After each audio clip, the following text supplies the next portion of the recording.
मेरे कुरान पढ़ाने वाले उस्ताद जी नाबीना हैं पर इल्म वाले हैं। वो बच्चों में फल बांट रहे थे कि एक बच्चा बार बार लाइन में चला आता।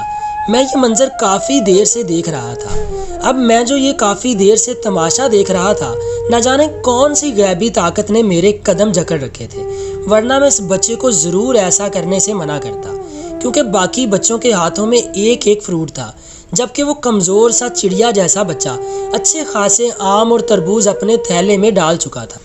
और हैरानगी मुझे इस बात पर हुई कि उस्ताद जी के पास अगर दोबारा कोई बच्चा आता जो पहले ले चुका हो, तो उस्ताद जी उसके गाल खींचते और भगा देते, पर उसे न जाने कैसे नहीं पहचान पा रहे थे, या वो बच्चा कैसे चकमा दे रहा था, जबकि आज तक मुझ जैसा भगोड़ा इन्हें चकमा नहीं दे पाया था। खैर, दिल में एक अजीब सी खुशी भी थी, कोई तो है जो उस्ताद जी को चकमा दे गया। खैर, जब फ्रूट हजम तमाशा ख़त्म हो गया तो मैं उस्ताद जी के पास चला गया, जो अपने घर की तरफ वापस लौट रहे थे।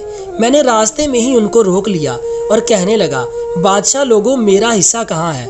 अभी मैं इतना बड़ा नहीं हुआ।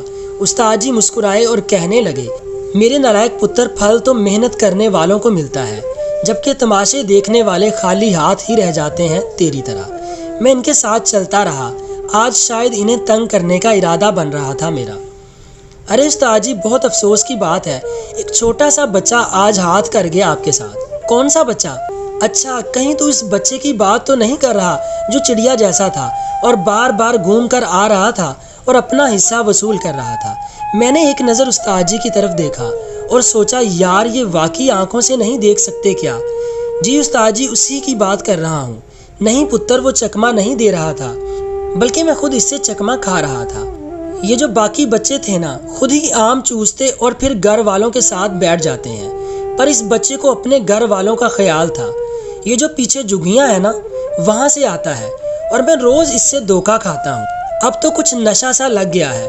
पुत्र, कभी ऐसे बच्चों से भी धोखा खाकर देखो, तेरी परेशानियाँ कैसे धोखा खाकर तुझसे रास्ता बदल लेंगी। तू सोच भी नहीं सकता, क्या ये धोखा हम नहीं खा सकते?